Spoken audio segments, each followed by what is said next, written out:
É um prazer estar com os irmãos mais uma vez.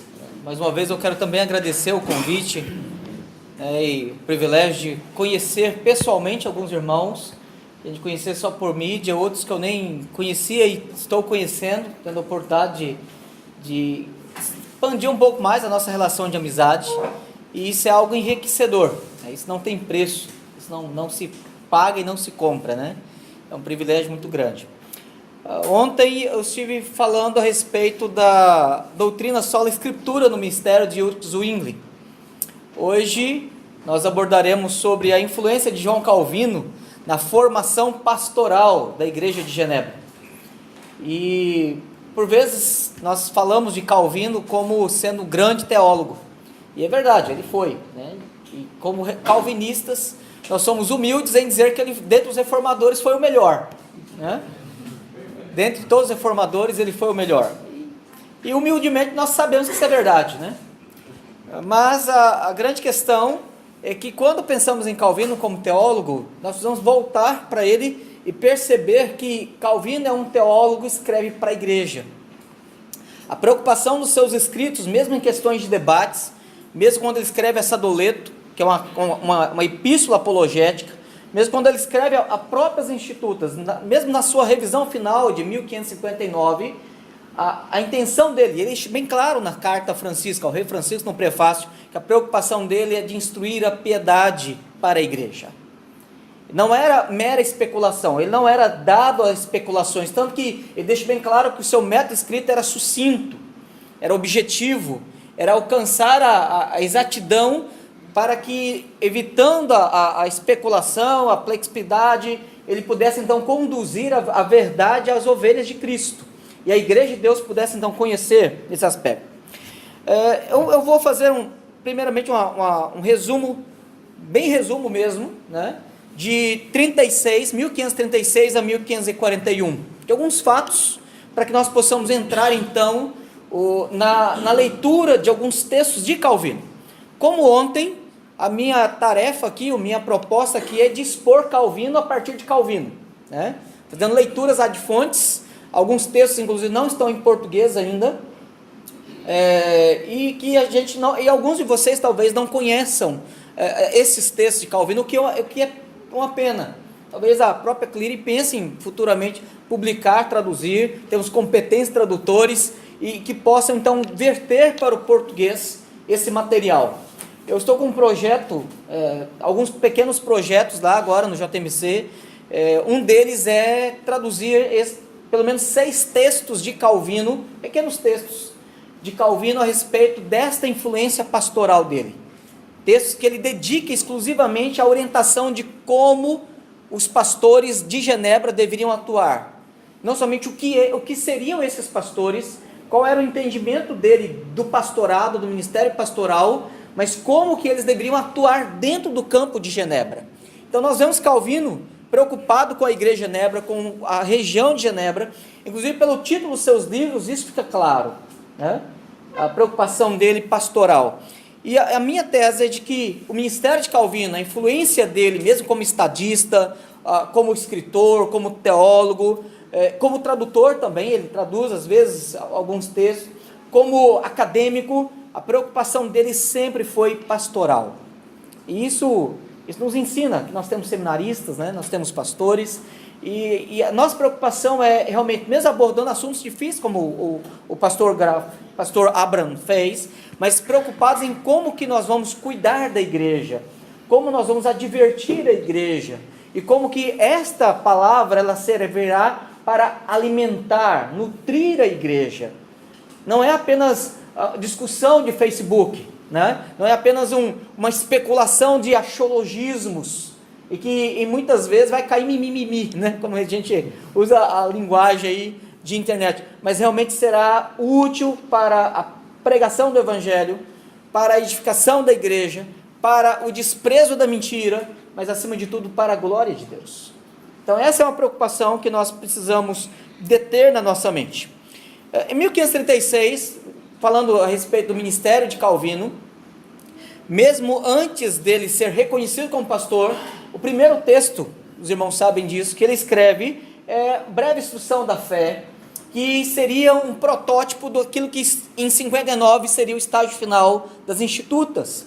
Então, nesse momento, ele lança, lá na cidade de Basileia, é publicado a primeira edição do que seria as institutas. E nesse momento, nesse mesmo período, no mês de maio,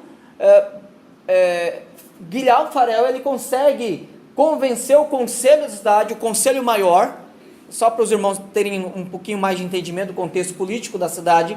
A cidade ela tinha dois conselhos, ela tinha o conselho maior, que seria o conselho político administrativo da cidade.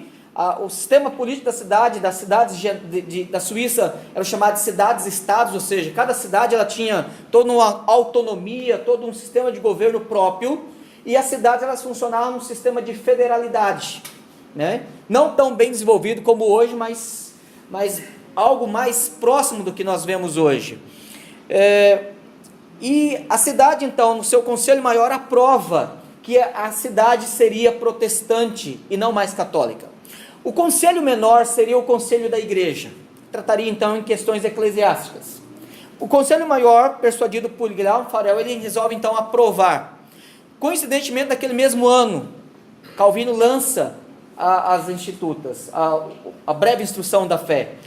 Naquele mesmo ano ele passa por Genebra e ele é convidado, persuadido e ameaçado por Farel a permanecer. Essa parte da história acho que nós conhecemos.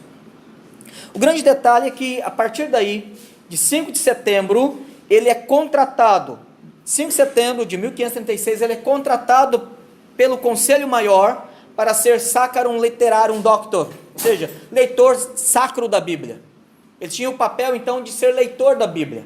Obviamente, isso lhe conferia também o direito de pregar, de expor as Escrituras. E é a partir daí que Calvino começa o seu trabalho naquela cidade. Um ano depois, em 1537, ele apresenta ao Conselho Maior, aos magistrados da cidade, o que seria a primeira versão das ordenanças eclesiásticas. Esse documento, ele é o programa de reforma de Calvino, do que seria uma reforma da igreja e que obviamente afetaria a sociedade, afetaria toda a estrutura religiosa e obviamente também a estrutura espiritual, administrativa, social daquela cidade. Em 1538, Calvino e Farel são expulsos de Genebra, né?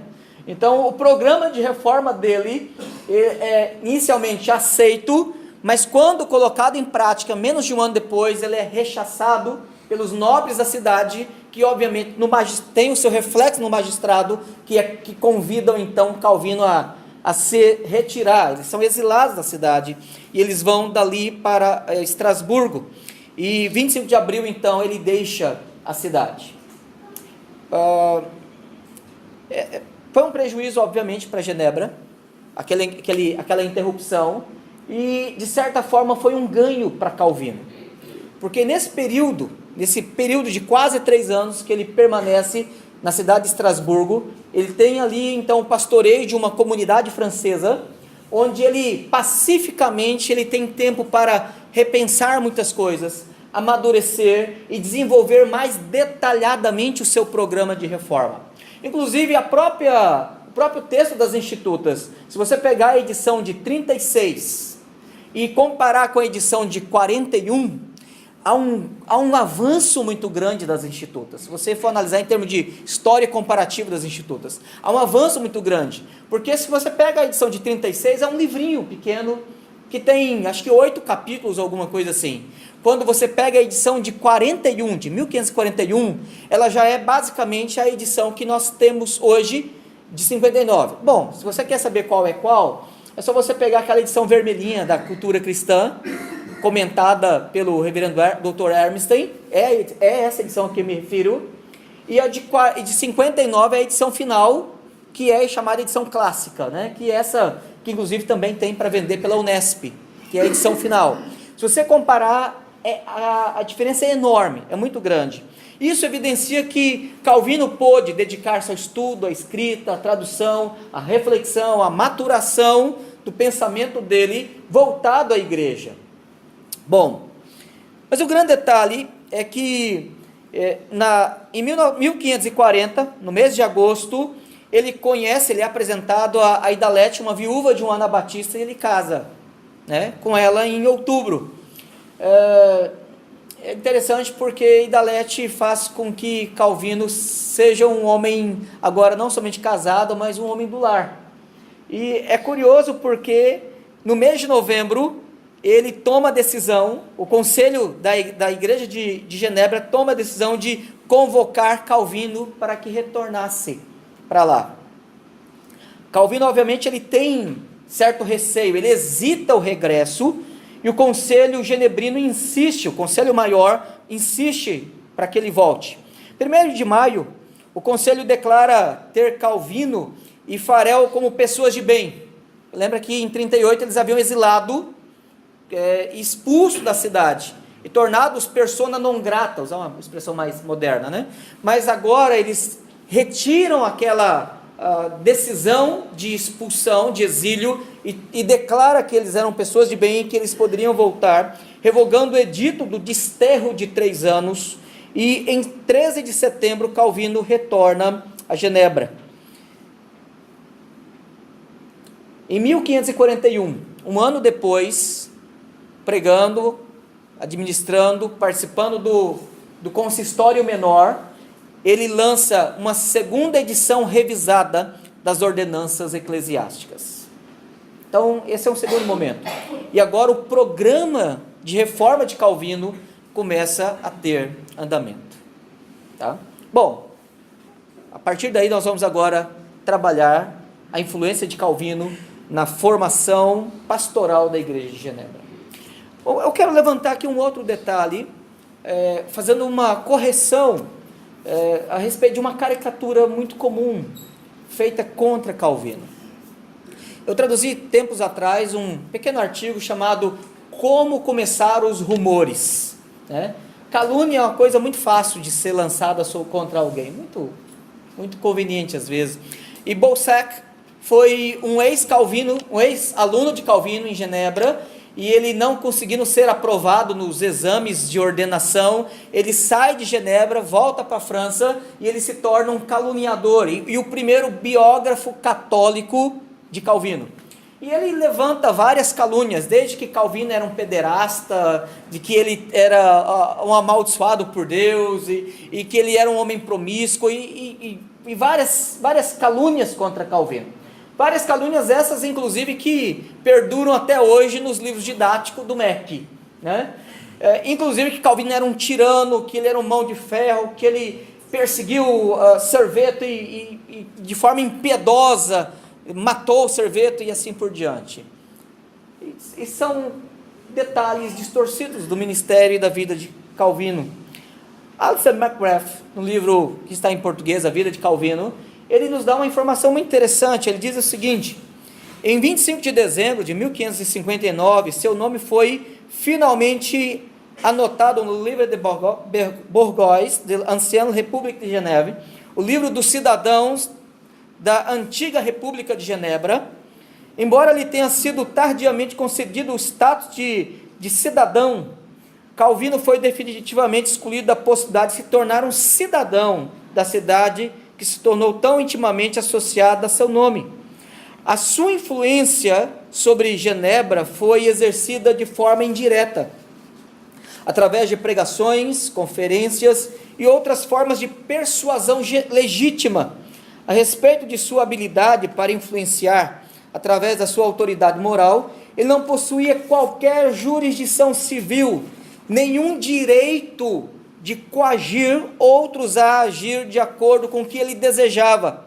Calvino podia efetivamente incitar, seduzir e suplicar. Ele não podia, contudo, ordenar. Tendo isso como fato, a nossa pergunta é: como que ele, não sendo cidadão, como que ele, não tendo direito de participar no consistório maior, como ele participando apenas como um funcionário, prestador de serviço do consistório menor, tendo apenas uma mera função de leitor de Bíblia, ele pôde causar um impacto de influência numa cidade naquele momento? Como que ele conseguiu fazer toda essa reforma? Diferente, por exemplo, de Zwingli, que nós vimos ontem, que ele participava do Glaurus, ele participava ele tomava assento junto com o consistório, ele tinha voz, não somente de autoridade espiritual, mas no magistério da cidade. Diferentemente, Calvino era um estrangeiro, era alguém que era tolerada a permanência dele, agora em Genebra, e que ainda havia vários inimigos, usando a expressão brasileira, querendo puxar o tapete dele, os libertinos, os niconomitas, vários grupos de oposição, católicos ainda que camuflados na cidade, conspiravam a morte dele, pessoas de ranço ainda e de inimizade dentro do próprio magistério, que por causa da ameaça católica engolia Calvino, mas se pudesse também se desfaria deles.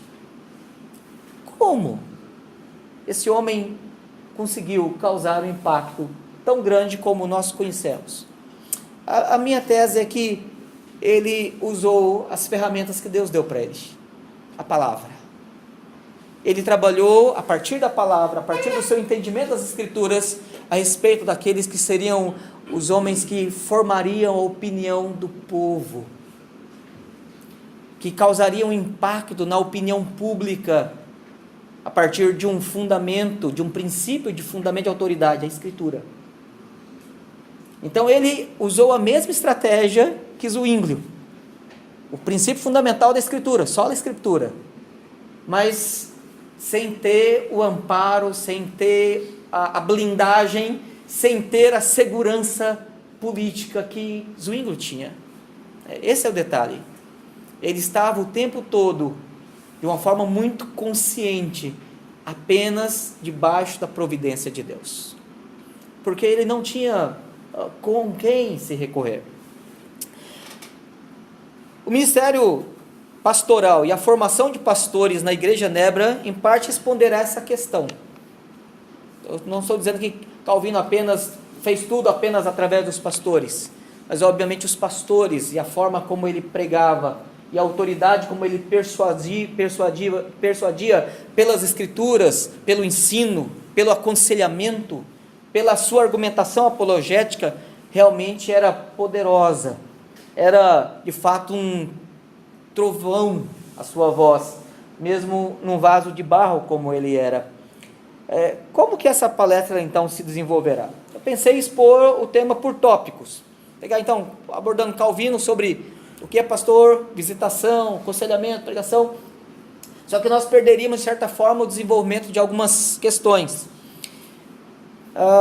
Então, como eu vou fazer? Eu vou seguir a ordem cronológica dos escritos dele. Tá? Nós vamos ler algumas partes, então nós vamos trabalhar de fontes. O único autor secundário que eu propus ler foi Alistair McGrath. As outras leituras me deterei apenas em Calvino. Então nós estaremos abordando assim. Ele escrevia conforme percebia as necessidades e os problemas da igreja de Genebra. Seus escritos, similar a Paulo no Novo Testamento, ele escreve para um contexto direcionado, para tratar de problemas e necessidades, esclarecer dúvidas, esclarecer conflitos e resolver situações problemáticas locais. Obviamente isso tem repercussão, isso tornava um paradigma para outros reformadores, porque lembrando que Genebra havia se tornado um celeiro de recebimento de estrangeiros, de refugiados do mundo todo, desde espanhóis, obviamente majoritariamente franceses, ingleses, haviam procurado refúgio, holandeses haviam procurado refúgio em Genebra, e ali aqueles homens puderam, conforme o próprio John Knox pôde relatar depois, nós vimos a Nova Jerusalém, nós vimos de fato o céu na terra, na cidade de Genebra. Quando nós vemos então toda essa situação, nós precisamos observar uma coisa. A partir de 1541, Calvino ele organiza na cidade de Genebra o que passou a ser conhecido como a Companhia dos Pastores da Igreja de Genebra. É óbvio que já existiam religiosos, já existiam herdeiros do sacerdócio católico lá antes dele. Ele não criou a igreja. São Pedro, São Gervais, outras comunidades, outras igrejas locais já existiam em Genebra. Então ele pega esse grupo e agora ele começa a remodelar. E ele então cria essa estrutura, essa igreja, ou melhor, essa companhia de pastores. Ela é delineada, ela é reformada a partir das ordenanças de 41. Teodoro Beza, ele nos dá uma informação muito interessante quando Calvino chega, ele volta com Farel em 41, em novembro de 41. Teodoro Beza, que é o primeiro biógrafo de Calvino, escreve a vida e a morte de Calvino, ele registra o seguinte: havia nesses dias, ou seja, por volta de novembro de 41, havia nesses dias na cidade outros ministros. Detalhe, esse aqui eram os outros que, enquanto Calvino estava fora, alguns já trabalhavam antes de Calvino e outros foram contratados durante a ausência de Calvino e de Farel. Havia outros ministros na cidade, tendo sido instalados quando Calvino foi despedido. Aqui haviam permanecido, dos quais alguns prejudicavam quase mais por seus costumes, não sei quais, do que poderiam proveito tirar da sua doutrina. Calvino, entretanto, sabendo que importa sempre na igreja evitarem-se divisões e conservar a paz, até onde se pode fazer, conduziu-se com extrema boa vontade para com eles, admoestando-os como se fazia de mister, reprovando-lhes as falhas em particular, exortando-os a que cumprissem com as obrigações do seu cargo, de forma ou de outra, mesmo que fosse por mero ganho, apelando igual, trabalha nem que seja pelo salário que você faz, né? Você não gosta, você não concorda, você não pensa assim, mas faça pelo salário, pelo menos por isso. E ele continua dizendo: mas por fim Deus remediou a situação, expurgando por diversos meios esta igreja dos que nada lhe valiam, de tal sorte que bem se pode perceber o prejuízo de Deus sobre eles. Então, dando testemunho que realmente Deus foi tirando esses homens, foi limpando a igreja e foi dando pastores fiéis para a igreja. A partir do trabalho de Calvino, de Farel, posteriormente de Beza, e a reorganização e a reestruturação da companhia dos pastores de Genebra. Bom, permito voltar um pouquinho no tempo, para que nós possamos então identificar o pensamento de Calvino a respeito do que ele pensava sobre pastores. Primeiro nós leremos alguns documentos, alguns textos dele, do que ele pensava sobre pastores antes de 41. Então 41 é um marco no ministério dele. 36, quando ele escreve a chamada Confissão de Fé de Genebra, ele diz assim: não reconhecemos outros pastores na igreja, além dos fiéis pastores da palavra de Deus, que alimenta as ovelhas de Jesus Cristo, por um lado, com instrução, admoestação, consolo, exortação e reprovação, e por outro, resistem às falsas doutrinas e enganos do diabo, sem misturar os seus sonhos e as suas imaginações tolas com a pura doutrina das Escrituras. A estes não concedemos nenhum outro poder ou autoridade, senão de conduzir, governar e convocar o povo de Deus, comprometido com eles pela mesma palavra, na qual eles têm poder para comandar, defender, prometer e advertir, e sem a qual eles também não podem nem devem tentar nada. Quando recebemos os verdadeiros ministros da palavra de Deus como mensageiros e embaixadores de Deus, é necessário escutá-los como sendo o próprio Deus, e preservamos o ministério pastoral por ser uma comissão de Deus necessária para a igreja. Por outro lado, consideramos que todos os profetas, sedutores e falsos, que abandonam a pureza do evangelho e se desviam para suas próprias invenções, não deveriam ser suportados ou de modo algum preservados, pois não são pastores, o que eles fingem ser, mas sim são lobos raivosos que devem ser caçados e expulsos do meio do povo de Deus. Então você percebe uma palavra mais dura de Calvino, mais intolerante, contra aqueles que eram falsos pastores, que ele identifica, inclusive, ainda com resquício, com mentalidade e com certo compromisso com a tradição papista ainda na igreja de Genebra. E é nesse momento que ele, usa a expressão que o pessoal usa, não sei se aqui no Nordeste também, ele entrou de sola, né? E a gente percebe que tem que ser caçado, tem que ser expulso. Embora ele, obviamente, continua crendo dessa forma depois de 41, mas a forma como ele aborda, o próprio Beza relata é que ele tenta persuadir estes homens. Ele tenta argumentar com eles. Ele evita contender com eles. E, por vezes, chega até a argumentar com eles assim, nem que seja pelo seu salário. Trabalha como pastor. Já que você não tem amor a Deus, se você não ama a igreja, pelo seu salário, pelo menos. Ele exige isso deles. O tom e a abordagem dele muda. Parece que é um homem mais experiente nesse aspecto. Um outro texto, chamado Breve Instrução da Fé, que é o que vai se tornar as Institutas, né? Depois também publicado em 36, ele tem esses dois textos que eles publicam no mesmo ano, a Confissão de Fé de Genebra e a Breve Instrução da Fé. Ele, no capítulo sobre os pastores da igreja, sua autoridade, ele vem novamente enfatizando a mesma coisa, mas agora ele vem dizendo que estes homens, eles precisam trabalhar, pregar, ensinar, dedicar a palavra, e eles deveriam então advertir a igreja e instruir a igreja, para que a igreja discernisse os falsos pastores. Então observe bem como há uma mudança no método dele. No primeiro texto, ele diz que então deveriam ser expulsos, haver intolerância. No outro, ele incita a igreja a rejeitar, mas parece que a contenda dele é com o magistério, em 36 a 38, é com o consistório maior, e é nesse momento que ele é convidado para deixar a igreja de Genebra. Em 37 ele escreve uma breve confissão de fé, e ele diz o seguinte: confesso que a igreja deve ser governada por pastores.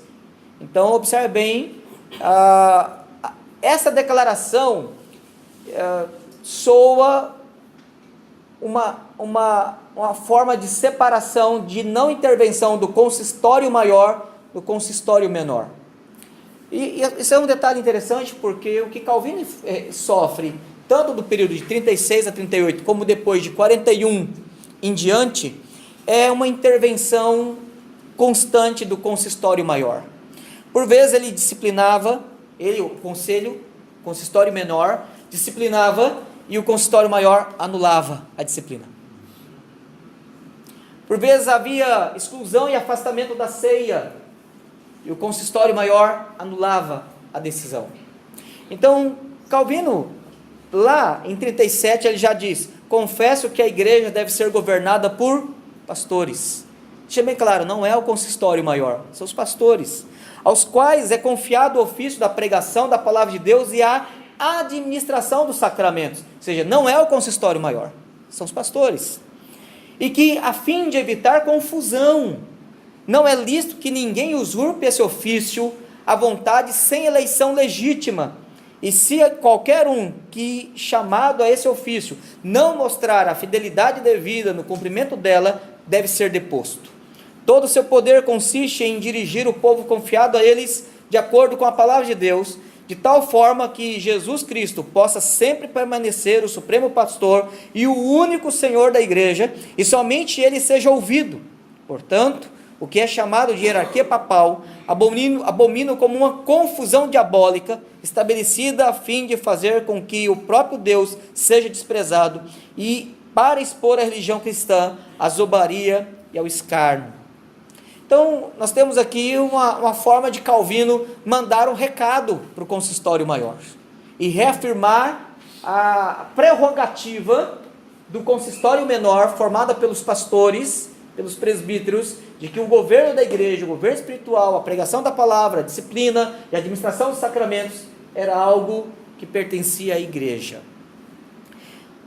Ainda no seu período de exílio, lá em Estrasburgo, quando a igreja de Genebra ela é abordada pelo cardeal Sadoleto, e ele então tenta seduzi-la a retornar à Igreja Católica, e parte do consistório maior entra em contato com Calvino, pedindo-lhe ajuda, dizendo: por favor, nos socorra, argumente por nós. E Calvino poderia sempre dar as coisas assim: eu não tenho nada a ver com vocês, eu inclusive para vocês sou persona não grata, o que vocês estão vindo atrás de mim? Mas é interessante o que ele escreve. Eu não sei se a editora Os Puritanos, ouvi falar que vai lançar em português a Epístola ao Cardeal Sadoleto. Alguém sabe informar? Procede a informação? Então, que coisa boa. Em 1º de setembro de 1589, ele escreve a chamada Epístola ao Cardeal Sadoleto, e ele diz o seguinte, eu peço, irmãos, que mais uma vez acompanhem atentamente. Nessa igreja, ele está em Estrasburgo, e ele está escrevendo para Sadoleto, falando de Genebra, e ele diz assim: nesta igreja, Genebra, tenho ocupado inicialmente o ministério de docente, e depois o de pastor. Insisto de ter o direito de afirmar que, ao assumir tais cargos, obedeciam à vocação legítima. Não é a ocasião apropriada para demonstrar em detalhes quão fiel e obedientemente desempenhei as referidas responsabilidades. Não reivindicarei para mim mesmo transparência, erudição, prudência, habilidade, nem mesmo dedicação. Eu não vou ficar aqui me elogiando, né? Mas certamente labutei com a sinceridade que é pré-condição no trabalho do Senhor. Posso em consciência apelar para Cristo, meu juiz, e para os seus anjos, e ao mesmo tempo para todos os homens honestos, que dão testemunho a meu favor. Imagine quanto seria culpado se, sem uma palavra, lhe permitisse insultar e difamar este ministério, que se manifesta como sendo de procedência divina, como certamente ficará patenteado, depois da pendência ficar exposta. Todos, portanto, agora percebem que o mais forte constrangimento de dever me obriga a enfrentar suas acusações. Agir de modo contrário seria trair a causa do Senhor me confiou. Então ele reafirma a vocação dele, e reafirma que o tempo que ele pastoreou em Genebra, ele realmente estava lá por chamamento legítimo. Ele não entrou pela janela, ele não usurpou o cargo de pastor, ele não se intrometeu em questões dos quais ele não poderia. Pelo contrário, ele foi realmente legítimo e fiel ao chamado. E aqui é interessante o que ele vai dizer agora. Calvino, mesmo exilado, mesmo expulso de Genebra, mesmo não podendo mais assumir a cátedra, nem o púlpito de Genebra, ele ainda se via pastor de lá. Isso é uma curiosidade, né? Ele não se via rompido com aquele grupo, com aquelas ovelhas a que ele lhes foi, num certo momento, confiado ao pastoreio. Ele diz assim: ainda que nas presentes circunstâncias, ou seja, exilado lá em Estrasburgo, não exerça o cargo na igreja de Genebra, este fato não deve impedir-me de abraçá-la com afeição paternal. Ele não nutria amargura por ter sido escorraçado de lá. Interessante, né? Porque Deus, quando a confiou a mim, atou-me a fidelidade a ela para sempre. Assim, agora que percebo que as piores armadilhas estão aparelhadas contra ela, e o Senhor foi servido tornar-se sua segurança meu maior cuidado, resultando esta situação num grave perigo iminente, quem haveria de me aconselhar e aguardar o desfecho em silêncio e neutralidade? Não seria terrível insensibilidade da minha parte ficar preguiçosamente confuso e ser neutro? Ou seja, não tem nada a ver com o que vocês estão aí passando, eu não tenho nada a ver com a briga de vocês com o cardeal Sadoleto. Ele disse que ele estaria pecando se ele fizesse isso. Não seria terrível insensibilidade da minha parte, ficar preguiçosamente confuso e ser conivente, com a destruição de uma realidade cuja vida você está comprometida em aguardar e defender? Além disso, sem a mínima consideração pela igreja de Genebra, certamente não posso jogar fora esse ministério, ainda menos do que o encargo da minha própria alma, suposto que não fui motivado por qualquer zelo por ela. Agora que meu pastorado, o qual estou ciente, veio de Cristo, e assim estou obrigado a mantê-lo com o meu sangue, se necessário for, é falsamente difamado, vilipendiado como poderia justificar ou tolerar tamanha infâmia, pretendendo ignorá-la. Então assim, fui expulso, fui difamado, sou indesejado, mas eu amo essa igreja, eu tenho um compromisso de protegê-la, porque Deus me confiou o pastoreio dela. Foi isso que ele estava dizendo. Então, observe bem, esse é o Calvino, que era pastor, né? E a gente começa a aprender muitos desses aspectos. A nossa tendência, geralmente quando, mesmo pastoreando a igreja, quando somos criticados, quando recebemos oposição, o nosso primeiro pensamento eu vou desistir facilmente do que eu estou fazendo aqui, vou já começar a procurar outro campo e alguma outra coisa assim. Todos os recursos, toda a situação deve ser trabalhada até esgotarmos, e que não tenha mais o que ser feito. E ainda assim, no que pudermos ajudar, nunca dar as costas àqueles que são verdadeiramente ovelhas de Deus. Esse é um ponto que Calvino ele trabalha aqui. Quando ele escreve ainda em 1539 a necessidade de reformar a igreja, eu sei que nessa mesma publicação da Epístola de Sadoleto também será publicado esse outro livro, né, a necessidade de reformar a igreja. Isso é muito bom. Nesse texto, Calvino ele vai fazer duas declarações interessantes, porque esse livro ele escreve para Carlos V, quando da acusação de que os reformadores eram rebeldes, eram arruaceiros, eram contenciosos, eram divisores da igreja, eram homens que estavam ensinando doutrinas estranhas e assim por diante.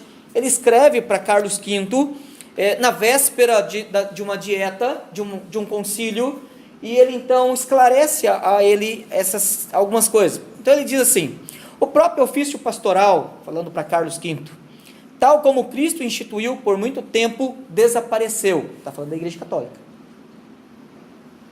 Olha, o ofício pastoral durante muito tempo desapareceu. Por quê? O seu propósito ao designar bispos e pastores, ou qualquer nome com que queira chamá-los, certamente foi, como Paulo declara, para edificar a igreja com sã doutrina. Segundo esta perspectiva, ou seja, a sã doutrina, nenhum homem é um verdadeiro pastor da igreja se não cumprir o ofício da instrução. Mas atualmente quase todos os que têm o nome de pastores deixam esse trabalho para outros. Dificilmente se achará um entre 100, dentre os bispos, que suba ao púlpito para ensinar. E não é de se estranhar, pois o episcopado degenerou-se em principados seculares. Falando aqui inclusive da simonia, a compra de ofícios, de episcopados, de cardealatos por parte de nobres, especialmente os da família de Médici, dos Borges e assim por diante, que compravam os cargos, inclusive para poder ter ingerência, para poder ter intervenção e poder ter ganho através da igreja cristã naquele momento. Na segunda parte do livro, Calvino ele sugere então, na primeira parte do livro, o livro é dividido em duas partes. A primeira parte desse livro, a necessidade de reformar a igreja, ele denuncia os pecados da igreja, ele denuncia os desvios da igreja, os problemas que a igreja havia se envolvido.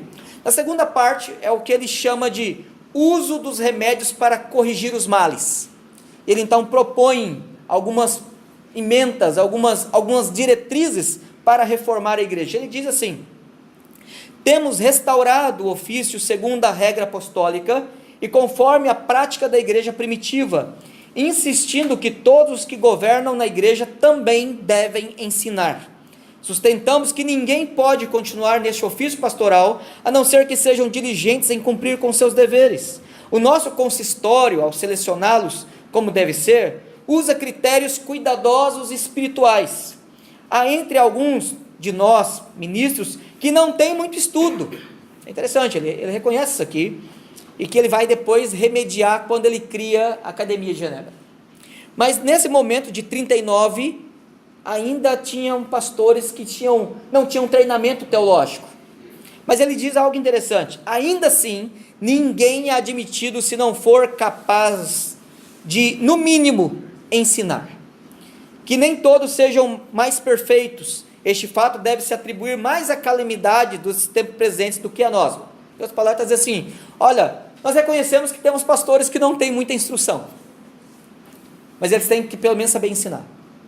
Todavia, o problema deles não terem instrução não é problema nosso, é o problema que nós herdamos da igreja, de homens que não receberam instrução, que não tiveram preparo, não tiveram oportunidades na vida, e que agora a gente vai ter que, usando a expressão do Galvão Bueno, né, correr atrás do prejuízo, né? Não tem o que fazer, vamos trabalhar com o que a gente tem. E ele diz assim: todavia, isto sempre nos concederá como nossa justa glória, que os ministros da nossa igreja não foram escolhidos descuidadamente, se comparado com outros, mas enquanto superamos num grau considerável no assunto do exame e eleição, nisto sobressaímos sobremaneira, que nenhum homem possua ofício pastoral entre nós, sem executar os seus deveres. Consequentemente, em nenhuma das nossas igrejas é visto uma em que não esteja presente a pregação ordinária da palavra de Deus. Interessante, né? Então ele reconhece as limitações, e isso, observe bem, ele está refutando acusações de um homem que estava denegrindo pela calúnia os reformadores para tentar seduzir a igreja de Genebra de volta, com falsas promessas inclusive, para a igreja católica. E é interessante que Calvino ele é justo inclusive em falar a verdade. Verdade, ó, você pode até dizer que há entre nós pessoas ignorantes, sem formação, mas elas ainda são melhores do que os que vocês têm, né? Calvino ele fecha a resposta dele a essa doleta da seguinte forma: como nós não ungimos as mãos dos sacerdotes, como não sopramos em seu rosto, como não os vestimos em trajes brancos e coisas semelhantes, eles, os nossos adversários, pensam que a nossa ordenação não se realiza corretamente. Mas a única cerimônia que lemos, tal como nos tempos antigos, era a imposição de mãos. Essas outras formas são recentes e nada têm para serem recomendadas, senão o excesso da religiosidade que agora se pratica. Então ele está aqui falando da legitimidade de ordenar esses pastores. Então nós temos toda aquela pompa, toda aquela de deitar no chão e beijar os pés do bispo, nem de receber o sopro, símbolo do sopro do Espírito Santo, nem de ungí-los com óleo, não, nada disso. Mas a legitimidade está em reproduzirmos apenas um ato que já desde o Novo Testamento se fazia, impondo as mãos e recomendando-os à igreja. Em 1541, então foi feita a revisão e a adoção das ordenanças eclesiásticas. Eu não vou ler, é um texto, embora pequeno, mas essa é uma tradução mais antiga, com alguns textos escolhidos de Calvino, João Calvino, publicados pela editora Pendão Real. Uma pena porque foi uma tiragem pequena, eu acho que aqui no Nordeste não chegou nem a tomar conhecimento dela, porque lá em São Paulo já esgotou por lá mesmo, e a providência de Deus, numa das minhas idas a São Paulo, fez com que eu achasse na banca da editora lá alguns poucos volumes, comprei 3, 4 volumes para dar para alguns amigos e guardei um para mim, né? Os outros já foram já, então não adianta me pegar, pastor, cadê? Já dei, então não tem mais, só tem esse, mas eu não sei se na edição que será publicado pela Puritanos, dos outros 2 textos, a necessidade da igreja, qual foi o texto que eu falei? A Epístola Cardeal Sadoleto, se será publicado também a edição das ordenanças eclesiásticas. Se não, no meu projeto lá de livro, eu estou intencionando traduzi-lo e dispô-lo. Mas isso se a Puritanos não for publicar, porque senão trabalhar em cima de obra já feita é desperdício de tempo, né? E aí, obviamente, alguém vai fazer um trabalho melhor que o meu, e aí o meu orgulho vai dizer assim, fiz porcaria, né? Mas é melhor alguém fazer melhor. Mas é interessante porque, qual a importância das ordenanças eclesiásticas? Aqui você tem a prova de que Calvino adotava o sistema representativo do governo dos presbíteros. Eu ia falar presbiteriano, mas talvez os irmãos da igreja reformada iam falar assim, mas não, ele era reformado, né? Não, aí é trocadilho, presbiteriano e reformado é a mesma coisa, na sua fidelidade original às confissões, que é as 3 unidades ou aos símbolos de Westminster. Mas Calvino, ele era, e Knox, que foi o precursor do presbiterianismo britânico, ele aprendeu aos pés de Calvino, né? Mas qual a importância desse texto aqui falando, vou pedir licença aos irmãos da IRB, para poder dar uma palavra mais específica aos presbiterianos aqui. As ordenanças eclesiásticas é literalmente o texto que os nossos teólogos do Westminster usaram para escrever o documento chamado Proposições do Governo de Igreja e Ordenação dos Ministros. Esse documento, que é praticamente ignorado pelos presbiterianos no Brasil, é o Diretório de Governo e Ordenação Pastoral, que vai definir o nosso sistema de governo. Tá? E se você comparar as proposições dos teólogos de Westminster e as ordenanças eclesiásticas, vou usar uma outra expressão aqui brasileira, né? Eles montaram a cavalo. Fizeram algumas alterações, mas literalmente seguiram Calvino pezinho juncado ao dele, sem alterar o compasso do passo. E seguiram o nosso mestre lá, nosso irmão Calvino. E é interessante porque nessa instrução ele fala da competência da ordenação dos pastores, sobre o número, local e hora das pregações, sobre a ordem chamada destes mestres, sobre a ordem dos presbíteros, sobre o governo dos diáconos, sobre a administração do batismo, ceia, casamento, funeral, visita aos doentes, visita aos detentos. Calvino ele dá orientação inclusive sobre visitar presos nas ordenanças, a ordem observada no caso das crianças. E dentre os documentos pastorais de Calvino, ele escreveu o Catecismo para a Criança, que é um texto que ainda não está em português, não está publicado em português, eu já traduzi ele para o português, falta fazer a revisão. E é uma preocupação de Calvino, porque primeiro, nas ordenanças ele diz que era obrigatório os pais, os adultos irem à igreja, e se não fosse à igreja tinham que pagar uma multa, então era penalizado. Mas além disso, eles também deveriam levar os filhos à tarde, na parte da tarde, para serem catequizados pelos pastores, e aí usavam o catecismo de Calvino para crianças. E é interessante porque era nesse texto, quando ele diz assim: quando uma criança for suficientemente bem instruída no catecismo para ser aprovada, ela deve recitar solenemente um resumo do seu conteúdo, e o mesmo deve ocorrer para fazer profissão do seu cristianismo diante da igreja. Ele cria o quê? A nossa prática de profissão de fé. Elas eram batizadas na infância, elas eram treinadas na pré-adolescência, na habilidade de ler, elas deveriam ser instruídas pelos pastores domingo à tarde, e quando tivessem domínio do conteúdo, e detalhe, é um catecismo grande, elas deveriam então fazer um resumo dele, serem hábeis para responder as perguntas de cor, e aí sim poderem fazer a profissão de fé diante da igreja, e assim seriam formalmente admitidas na ceia do Senhor. Então, pai do comune é não, né? Calvino não praticava. E o grande detalhe é que a ordem a ser observada de supervisionar a igreja. Então você tem uma preocupação de Calvino aqui. Ele começa agora a concentrar-se na formação de crianças. Formando crianças, instruindo crianças. Aquelas crianças iam se tornar os magistrados. Aquelas crianças iam se tornar os comerciantes. Elas iam se tornar os nobres da cidade. E aí aquelas crianças seriam os adultos que estariam mudando a cidade numa próxima geração. Então não havia pressa de mudar a rota do navio. Era necessário mudar. Mas ele começava a mudar pela instrução da palavra, pela instrução das Escrituras.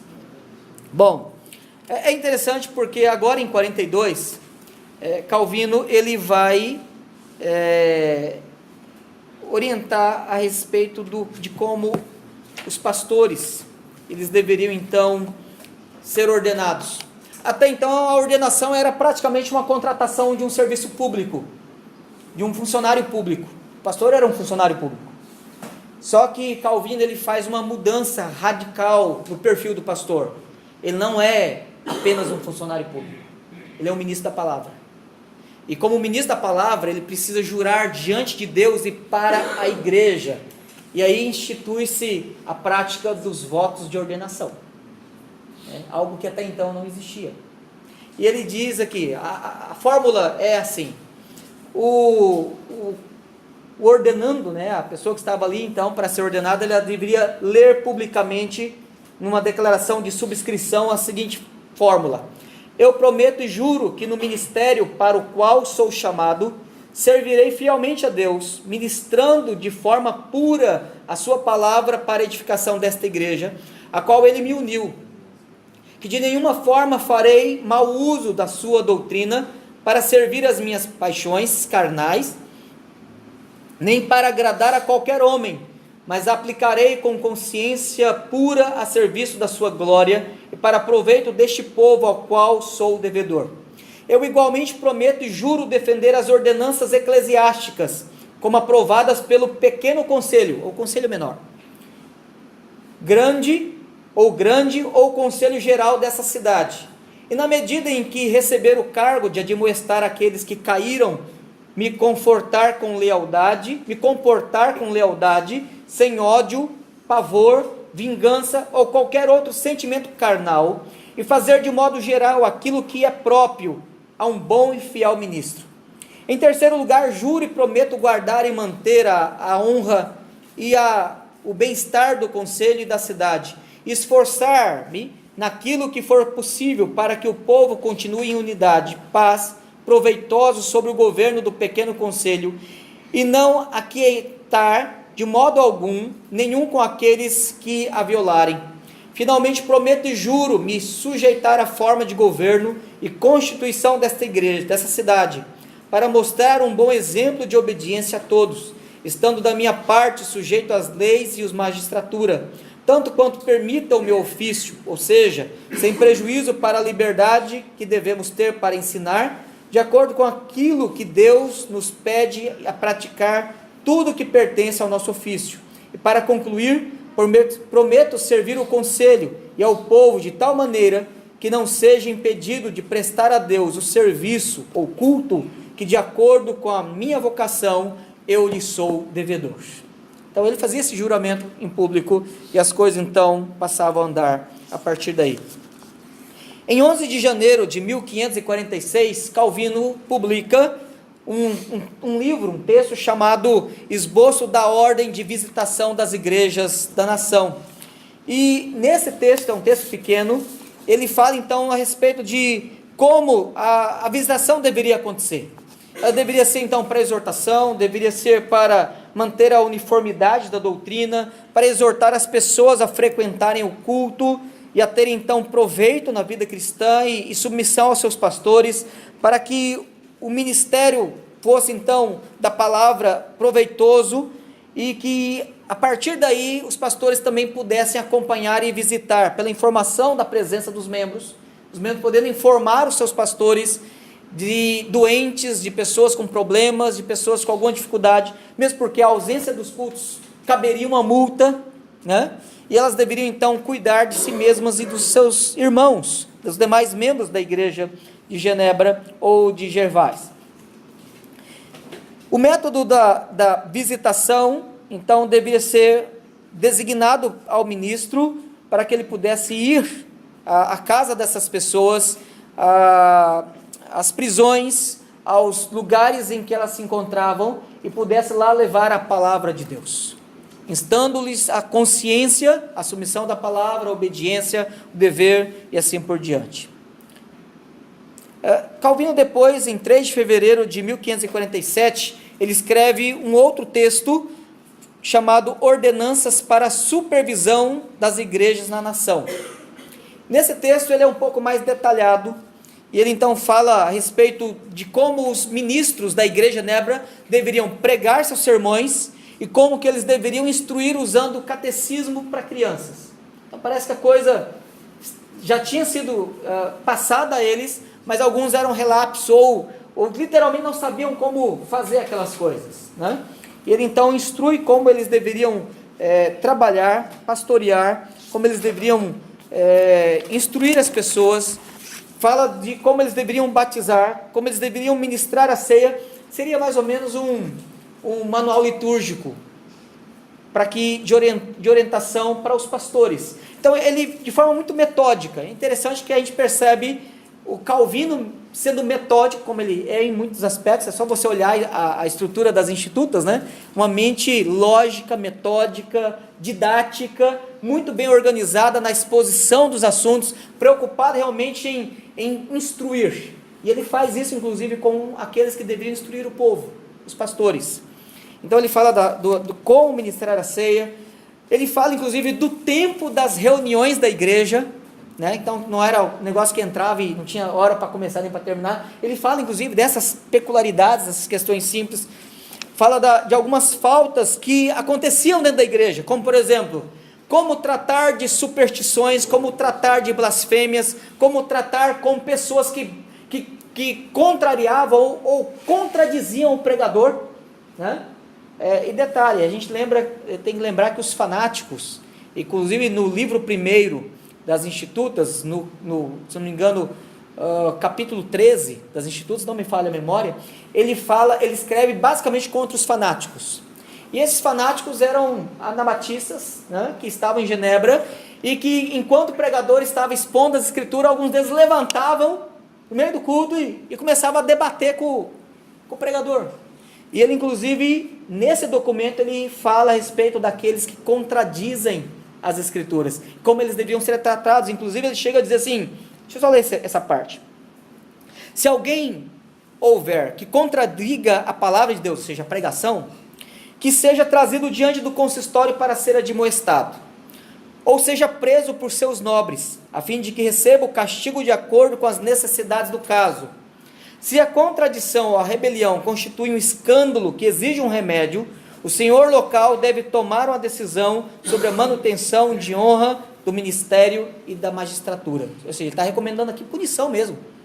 E se fosse o caso, até punição física, para que o indivíduo ele temesse atrapalhar. Orientações quanto à embriaguez. A gente sabe que os botecos, né, de Genebra foram fechados, os prostíbulos, as casas de rinha. Vocês falam rinha aqui também? Bota usar os bichinhos para brigar um com o outro. Inclusive ele também promove em Genebra a proibição de dança e cântico e música. Tá vendo como que ele era intolerante? Espera aí, vamos falar isso aqui. Se alguém canta canções indignas, então Despacito, né? O pastor não sabe o que é isso, né, pastor? O senhor não está perdendo nada, sou um homem santo.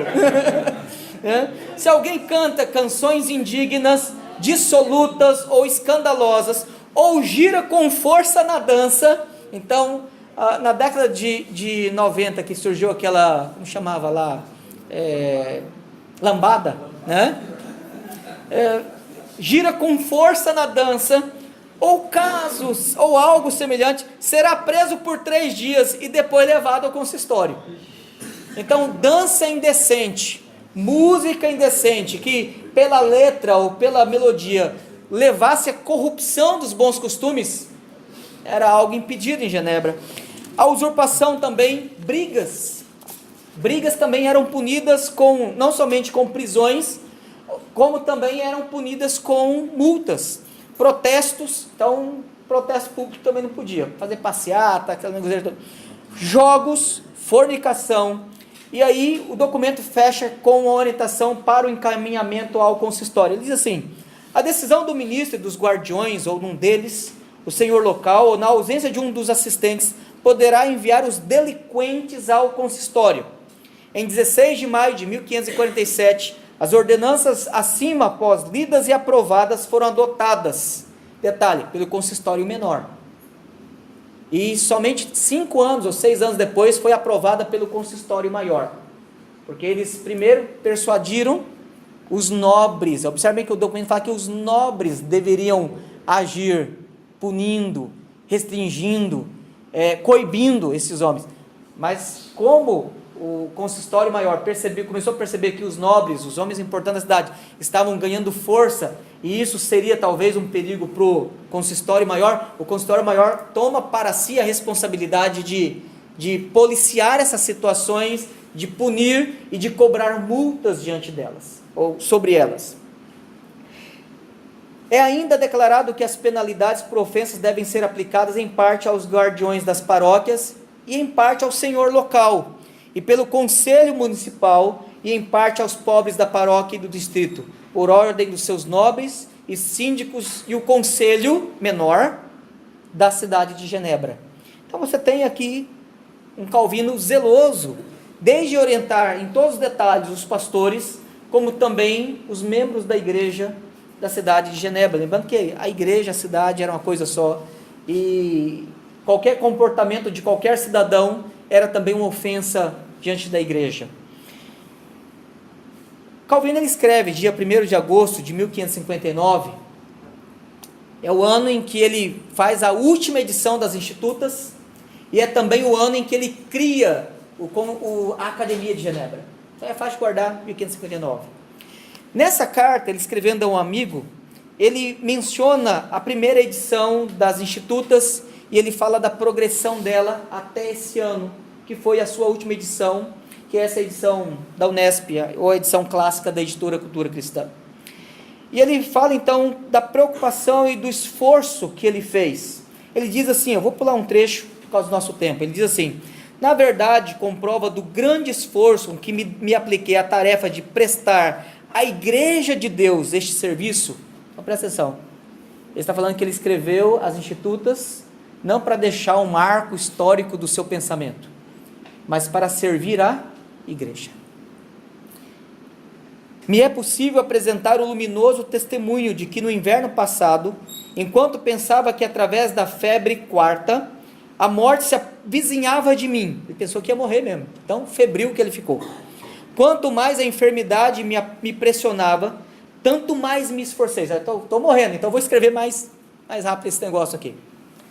Até que deixei pronto um livro que me sobreviveria e que pudesse recompensar em certa medida a tão benigna acolhida dos piedosos. Além disso, nesse trabalho, meu propósito foi o seguinte: de tal modo preparar e instruir para a leitura da palavra divina os candidatos à teologia sagrada. Então, as Institutas devem ser lidas pelos aspirantes ao ministério, que eles não só tenham fácil acesso a ela, mas possam também avançar sem tropeços nessa escalada. Felicidades, leitor amigo, e que destes meus labores colheres algum fruto. Ajuda-me com as tuas orações diante de Deus, o nosso Pai. E Calvino, inclusive nas Institutas, no livro 4, especialmente no capítulo 3, ele dedica aos ofícios da igreja, e ele se delonga falando do serviço dos ministros. Ele fala da identidade dos ministros, dos pastores, ele fala da escolha dos pastores, ele fala do rito de ordenação dos pastores, ele fala das funções dos pastores. Eu estou pulando toda essa parte por causa do nosso horário. Ele fala inclusive dos limites de atuação desses pastores, porque como em Genebra havia mais de uma igreja, e nos campos ao redor de Genebra havia mais de uma igreja, alguns pastores começaram a arbitrariamente ir e querer pregar, e falou, não, peraí, não é assim. Tal pastor é designado para uma igreja, ele deve pastorear aquele grupo. O único, e curiosamente, o único que tinha o direito de pregar em mais de uma igreja no decorrer da semana era Calvino. E ele então ministrava a ceia durante esse percurso. Então ele poderia cear todas as semanas, coisa que ele não conseguiu aprovar no Conselho Maior de Genebra. Alguns especulam que talvez devido ao custo, ou talvez porque eles estavam preocupados de não ter nenhuma similaridade com a igreja romana. Mas eu sou tendencioso a pensar que a preocupação do conselho era mais o custo do que realmente retornar ambas as espécies, ou seja, ministrar pão e vinho para uma cidade toda semana, eu acho que deveria ficar muito caro. Mas, encerrando, e lendo apenas uma menção aqui sobre a Academia de Genebra, que é quando então agora formalmente, o preparo de pastores pode ser suprido, e aquilo que ele disse é Sadoleto sanado, o remédio agora aplicado, e ele não precisaria mais dizer, olha, nós temos pastores sem instrução. Ele consegue verbas, ofertas, doações entre os especialmente entre os estrangeiros. para a organização da Academia de Genebra. E David Hall, que escreveu um livro chamado O Legado de João Calvino e Sua Influência no Mundo Moderno, ele fala o seguinte, ele faz um resumo da Academia de Genebra e do exitoso número que esta academia produziu de pastores, de pensadores e de pessoas já no primeiro momento, durante inclusive a vida de Calvino. Ele diz o seguinte: a Academia de Calvino, anexa à Catedral de Saint-Pierre, oferecia 2 níveis de currículo, um para a educação pública da juventude de Genebra, o colégio ou escola privada, e o outro, um seminário para o treinamento de ministro, escola pública. Não se deve diminuir o impacto que se deu pela educação pública da juventude, especialmente quando a educação normalmente estava reservada somente para os descendentes da aristocracia, ou membros das sociedades católicas, iniciadas em 1558 com Calvino e Teodoro Beza, como presidentes da Faculdade de Teologia. O edifício da academia foi dedicado em 5 de junho de 1559, quase um mês antes do aniversário de Calvino, 9 de julho, com 600 pessoas presentes na Catedral de Saint-Pierre. Calvino arrecadou dinheiro para escolas de muitos expatriados, os estrangeiros que estavam ali, doaram para ajudar na arrecadação. A escola pública, a qual tinha 7 graus, matriculou 280 estudantes em seu ano inaugural. E o seminário da academia se expandiu a 162 estudantes em apenas 3 anos. Na morte de Calvino, em 1564, havia 1.200 estudantes no colégio e 300 no seminário. Ambas as escolas, como observam os historiadores, eram gratuitas e precursoras da educação pública moderna. Poucas instituições europeias, em algum momento, viram um crescimento tão rápido, e nós sabemos dos bons frutos que isso rendeu.